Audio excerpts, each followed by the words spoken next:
She's back, ladies and gentlemen. Hello. I know you all missed me. No, I was on holiday. I got sick.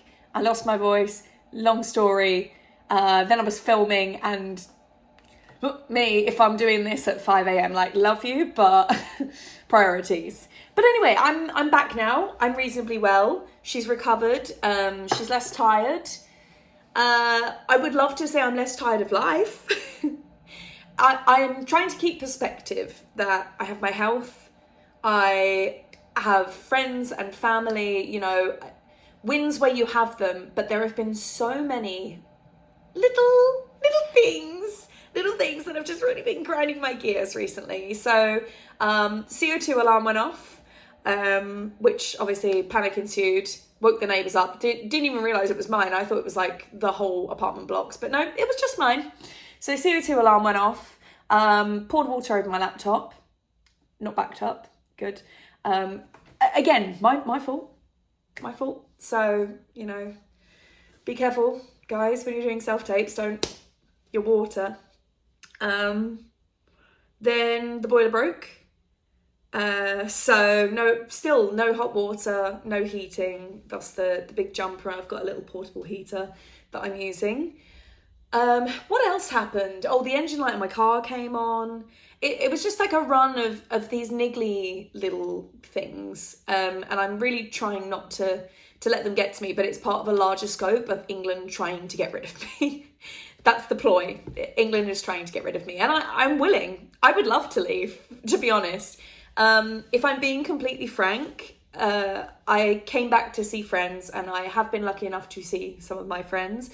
But considering that in my head, the only reason I was really coming back was to see people. I haven't really seen people. England has very little joy for me, if I'm honest.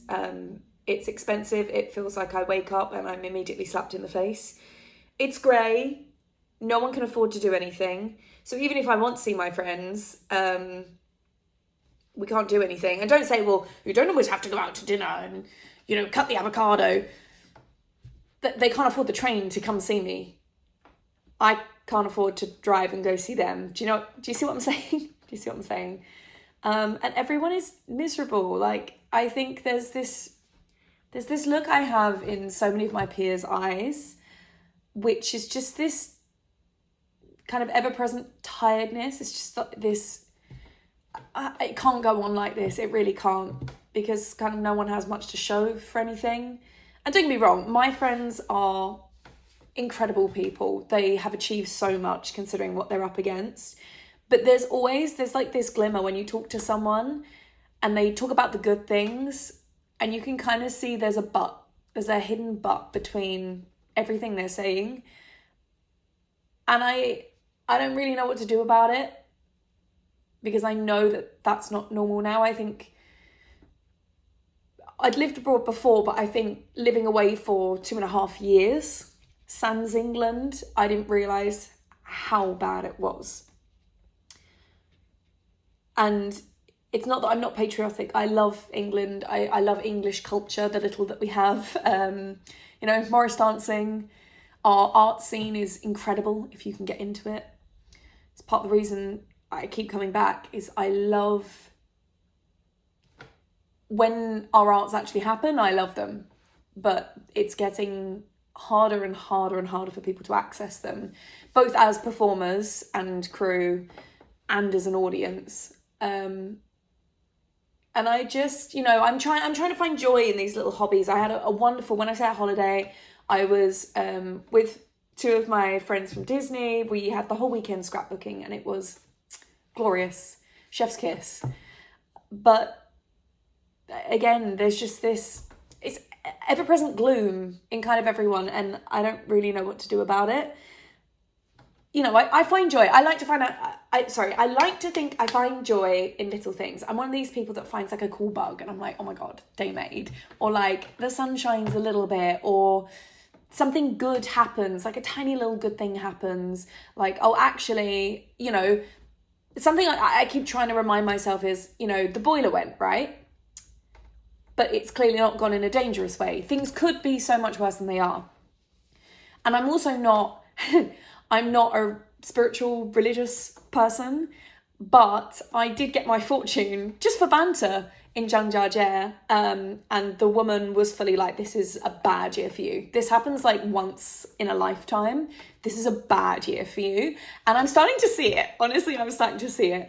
And I'm trying to manifest my own destiny. You know, I'm applying for things. I just did this film shoot. Again, that's because I got off my butt and I applied. I did the self-tapes. I'm still applying to things. I'm trying to scrapbook and again, find joy where I can, but I can't shake it, and I don't know what to do, and I don't know how to help my friends either. So many of them are really struggling and I can't do anything. I feel helpless.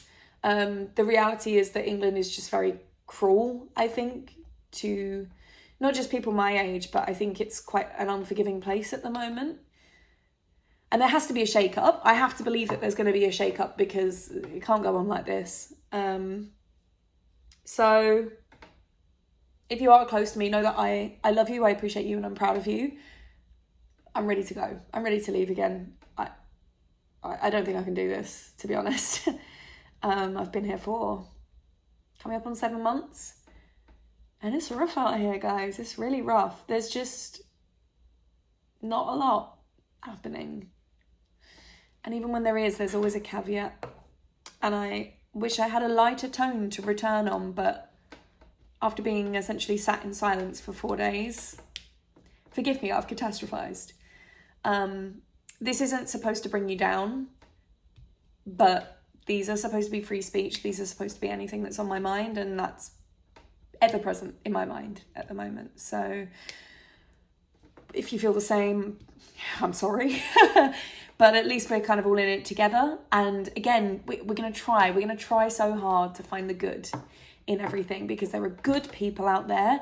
And I really am manifesting that karma comes around and good things happen for good people. All we can do is keep being friendly and open and loving towards each other. Fingers crossed.